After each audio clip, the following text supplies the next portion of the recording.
rapidement.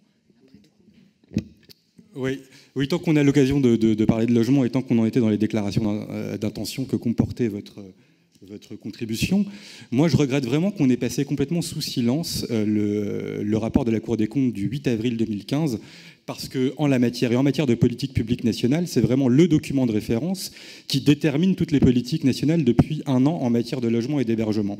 En gros, qu'est-ce qu'il dit ce rapport? Il dit plusieurs choses. Il constate d'abord la crise du logement en Île-de-France, tout le monde l'avait remarqué évidemment, mais surtout il dit, en rappelant évidemment les chiffres, en disant que, en gros, il se construit 3,3 logements par an et pour 1000 habitants dans la région Île-de-France, alors qu'il s'en construit près du double dans le reste de la France, ce qui entraîne d'ailleurs des écarts de loyer considérables entre le parc privé et le parc social. Vous savez qu'il est de 1 à 1,4 dans le reste de la France, mais qu'il est de 1 à 2,6 en Île-de-France.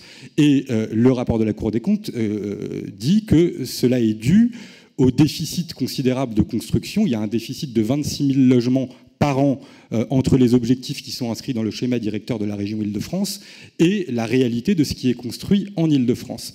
Mais ce qui est très intéressant dans ce rapport, ce qui est complètement contestable, et je demande aux maires qui sont autour de la salle vraiment d'y faire attention, parce que ce que dit ce rapport de la Cour des comptes, c'est que s'il y a un déficit de 26 000 logements par an, c'est principalement de la faute des maires. Évidemment, il fallait y penser, puisque les maires refusent de construire sur leur territoire et de densifier.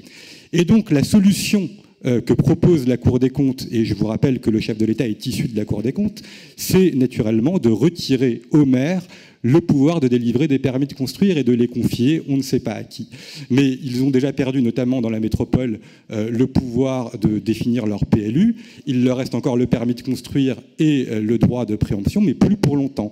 Et moi, ce que j'aurais aimé que cette contribution affirmât dans son texte, c'était au contraire de dire qu'on faisait toute confiance aux maires de nos collectivités pour assumer, pour assurer la résorption de la crise du logement et de l'hébergement. Et c'est pas vraiment le sens que prend ce gouvernement et que prend l'État, si on en croit toute la confiance qu'ils accordent à ce rapport de la Cour des comptes. Voilà, je regrette qu'il n'ait pas été cité parce que c'est vraiment un document déterminant dans l'ensemble des politiques publiques en matière d'hébergement aujourd'hui.